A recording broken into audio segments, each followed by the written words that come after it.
it's the hot topic of the week. Everybody saw they dropped the YouTube promo, they dropped the Instagram promo. My immediate thoughts, it's been 24 hours, so I've had some time to kind of like process it. My immediate thoughts were like, Pokemon is going to get cooked by this. Even worse than it's already cooked. You see the Mew, the Mewtwo, you see like the throwback cards, and you're like, this is going to be like something that you were cooking in the oven. You left it in the oven, and then it drooped and it somehow fell to the bottom of the oven, and then like burned, and it became like crust, and then it burned so much that it incinerated into thin air. That's how cooked the Pokemon 30th anniversary is going to be. Was my initial thoughts. 24 hours later, and after tuning into a couple other YouTubers, like Twice Baked Jake's talked about it, I tuned into the live with Jodo Jake and Henry. They were talking about their thoughts on this 30th anniversary set. It's low-key mad lazy. Extremely lazy set. Like, going back to base set Zard and just doing another, like, blank, like, generic 30th. I was hoping with their power to do illustration rares, you do like an illustration rare or a full art of base Charizard. Like, you at least mix it up a little bit and make it like some kind of exciting. Some of the other cards I'm excited about though, like I'm going to be able to get my hands on a Magikarp super cheap. I'm going to be able to get that Lugia super cheap, and those are going to be dope cards to have in a binder. As somebody who enjoys the art, I can't really hate on a reprint too much. Also, the Pikachus are bangers. Having all of those Pikachus in a set is going to be super cool, going to make it super fun to rip, and I think like people are going to enjoy it. I feel like it's going to be a fun set. It's a little bit underwhelming, but it's fun. In terms of like where the market might go, I think there's two main ways this could go.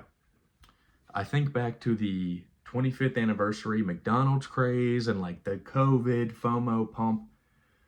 There's a chance that the 30th anniversary brings even more eyes into Pokemon than are already here, and somehow the pump and dump FOMO insanity gets even worse than it already is, guys. There's a chance that new people funnel in. 30th anniversary, Pokemon's 30 years old. It might be like exuberance like you've never seen before, which is like shocking to say because Pokemon, we already got Bubble Mew Black Labels going for $250. So I know that's an absurd statement, but the market might pump even more, I actually think. And it might be a great time to sell off a lot of stuff because everything is going to be pumping.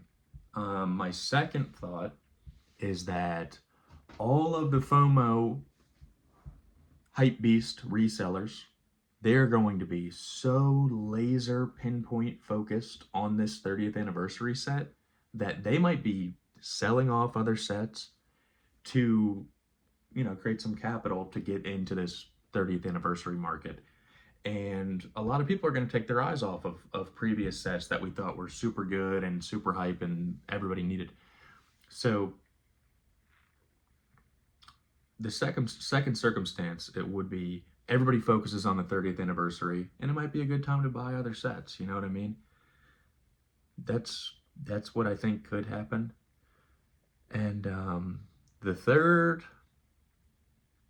we'll say honorable mention. I don't think this is going to happen, but it's a possibility.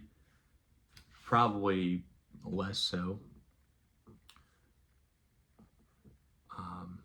What if the 30th anniversary gets like so much attention that it's peaking so much that people are just like throwing money at the wall so much, and then what if people end up being kind of disappointed by it because it isn't that exciting of a set when you look at it. Like, you got a bunch of reprints, you got the Mew and Mewtwo. It's going to be fun to open, but it's not going to be that insane, I don't think, but who knows, right? The Mewtwo is going to be like $15,000 because I'm saying this. I already know it, but what if at the 30th, the exuberance and the euphoria really does like peak out, and then we get, like a Perfect Order, Chaos Rising, Pitch Black, like set coming after that, and then what if this really is like the peak and like the gravity just like brings Pokemon back down to reality because like everybody was so jittery. Like, everybody right now is so jittery. Like, 30th anniversary's coming.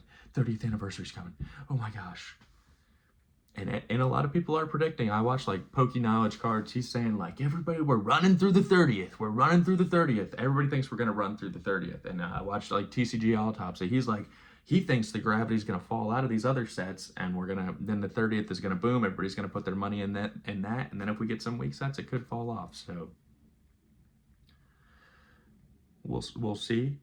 But yeah, that's the more interesting question for me. Definitely is like, what happens 2 or 3 months after the 30th drops? What happens 6 months after the 30th?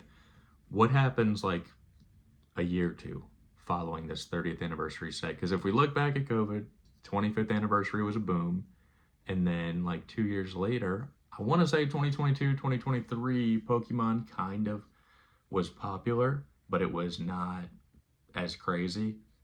And so maybe we're going to see a similar cycle where Pokemon kind of falls out of popularity a little bit, and then 35th anniversary, it booms again. But let's be real. Is the 35th the same as the 30th? The 30th feels like a huge milestone. The 35th is much less of a milestone. The 40th is a big deal. The 45th, I don't know. So yeah, those are my general thoughts. I think it'll be fun to rip. It's going to be insanely scalped, difficult to get. Tons of people are going to FOMO into the market. People that were saying that they don't even like Pokemon anymore are going to be trying to scalp this set.